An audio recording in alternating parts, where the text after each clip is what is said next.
2026-yilda yurtimizda o'tkazilayotgan Xavfsiz va sog'lom yurt tezkor profilaktik tadbiri doirasida Surxondaryo viloyati Ichki ishlar boshqarmasi tezkor qidiruv xizmati hamda Davlat xavfsizlik xizmati xodimlari hamkorligida o'tkazilgan tezkor tadbirlar natijasida jami 54 kilogramdan ortiq giyohvandlik moddalarining noqonuniy aylanmasiga chek qo'yildi. Jumladan, Denov tumanida 2 nafar shaxs 500 gram gashish moddasini Toshkent shahriga olib ketayotgan vaqtida qo'lga olindi. Yana bir holatda jami 10 kilogram 989 gram gashish va 2 kilogram 12 gram opiy moddalari savdosi vaqtida daliliy ashyolar bilan ushlangan. Chegara hududida o'tkazilgan tadbirda esa Afg'onistondan noqonuniy ravishda kirib kelgan shaxslardan 8 kilogram 442 gram gashish musodara qilindi. Sariosiyo tumanida bir shaxs 14 kilogram opiy moddasini 180 ming AQSh dollari evaziga sotmoqchi bo'lgan vaqtida qo'lga olindi. Denov tumanidagi uy tekshiruvida 700 gram geroin, shuningdek boshqa bir holatda 56 ta qutiga joylangan 500 gram marixuana aniqlandi. Sho'rchi tumanida esa 8 kilogram gashish moddasini olib ketayotgan shaxs ushlandi. Shu bilan birga viloyat Ichki ishlar boshqarmasi tezkor qidiruv xizmati jinoyat qidiruv boshqarmasi xodimlari tomonidan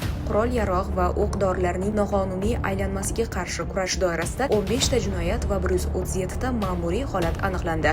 Natijada 29 dona ov quroli, 65 dona pnevmatik qurol, 10 dona tir miltiq, 2377 dona o'q-dori, 2 kilogramdan ortiq porox, 124 dona qurol qismlari, 5 ta ratsiya va 6 ta elektroshoker musodara qilindi. Targ'ibot ishlari natijasida esa 34 nafar fuqaro o'z ixtiyori bilan noqonuniy saqlagan qurollarini topshirdi. Shuningdek, reyd tadbirlari davomida jami 671 ta sovuq qurol, jumladan 27 ta bita, 24 ta kastet, 322 ta pichoq va 233 ta boshqa ashyolar muomaladan chiqarildi. Amalga oshirilayotgan bu kabi qat'iy chora-tadbirlar yurtimizda tinchlik va xavfsizlikni ta'minlash, aholi osoyishtaligini mustahkamlashga xizmat qilmoqda.